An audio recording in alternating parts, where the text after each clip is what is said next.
Walden. Abantu abasinga, by the way, you've talked about Walden, that beautiful woman. Yatubula kwa abantu abasinga mtumujukira muluyimba lwezeba kubangana omukulu Chozen Blood. Chozen is a big talent. Most of the people, that's why it wade twebuza. Mwana mola gwe yayimbaga ne yaddawa. Baze muna akolera Chozen yatugambe. So munango of recent bakubya kayimba akalala out of the blue. Nakwezise twade tulaba Walden ngali training ku social media. Asondowoza bambi webeguddeko ka reunion basazewo kutuwamu. Batujukize kasukali kabwako kebakolanga babiri akatunyumiranga. Actually, at one point I thought it was gonna be a duo group. I know. It was intended to be a duo. Na yo mwala yayina ambitions endala. Na agende weru nafuka musawa. Actually, she's a nurse. She's a medical attendant. But talent is talent. Talent. True. So to get the you talked to Chozen Blood. Adatunyonyola bibatambulidde bitya. It's been long actually. Era baba biri plans chize balina mu future. Are they actually going to keep together? Nebidala bingi bitwatera zokubanga tetumanya ku muchala Walden.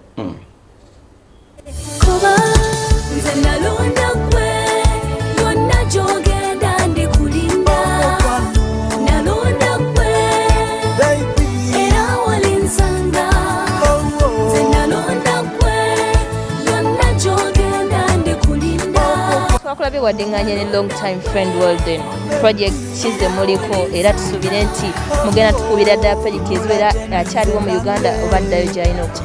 Well, yes, da. Yeah, but the good thing is twafunye obudde ne tukwataganako. Omanyi oluyimba olwo lwe twakola lutegeeza kinene nnyo mu bulamu bwange nti abantu lwe basooka okumanyirako luyimba lwange lwe nali nsoose okurecordingira ddala mu bulamu nga ndi mwana muto nirako memories nyingi. So definitely nzo okufuna chance ne tukola akayimba naye nawulidde bulungi nti abantu bade bamumanja baludde omulaba fans bamwagala ate wadde Bulaya gyali emirimu gimukutte ekitone kisigala kikyaliwo. So kati bwe tufuna chance na practicing ku kitone kye kirungi gyali kirungi gyendi kirungi neri abawagizi baffe. However, tetuna plan ya kugamba nti oba twaze muyimba babiri oba duo. No, nze ndi independent artist. Ate naye ayina emirimu gy'akola. She's a midwife back in London aweereza abantu. So music kyendowooza yayimbyemu ka vibe naye kuyimba nawe just nga kukyaliwo.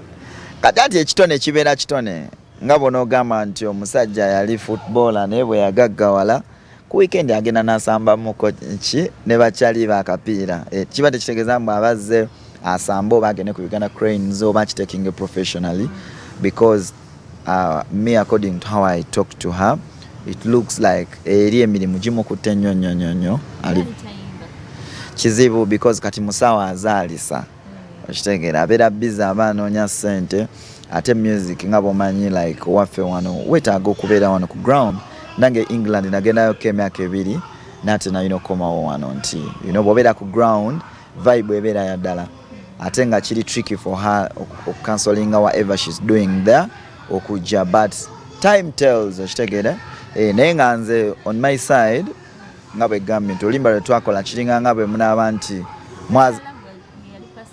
oh yeah, it was my first time so ninako memories nyingi. It feels like nga bwe mubeera nga omusajja n'omukyala bazaala omwana ng'ekyo kibagatta for life ate n'ekyokulala ye kazini wange family member muganda wange.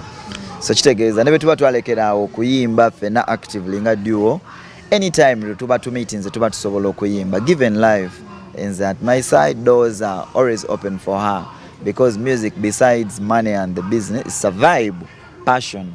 So thank you Walden for coming back and representing.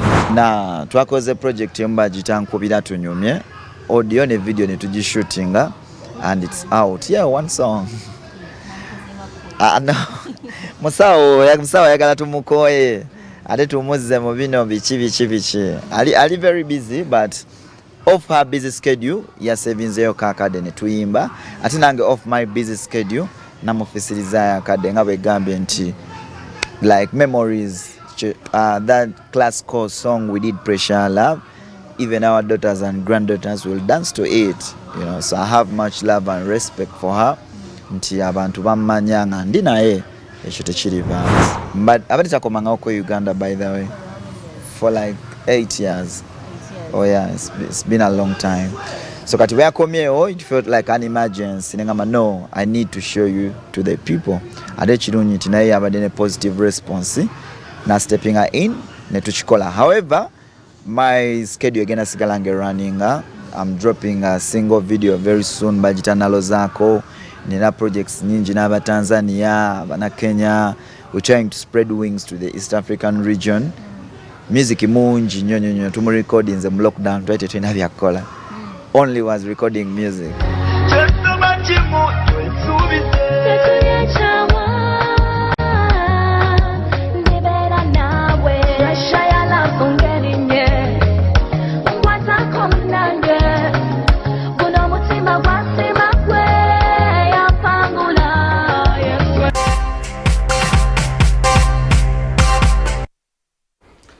Okay, incredible. That's when they are song. Where were you? Which class were you? Wali Kampala. You were which class were you? I don't really remember. I think that song was already on TV. Era nga njagala nnyo oluyimba olwo. Manyi nnyo Juliana Abdumula singa omanyi abantu be. Bayimba ekyazanga. Batukubanga zisho nga mutolokewa. Why don't we have a short breather? When we get back, tubade tuchayogera mukone Opa Fambo to enlighten to us in Kolagana yabwe ne Palaso and TNS agenda ability at the same time management yemu kama Ivan. What is really happening down there? What allegations about them pulida? I don't know how true it is. So we're gonna get some information. But Katsoka tukolem kusete. So which program roundabout?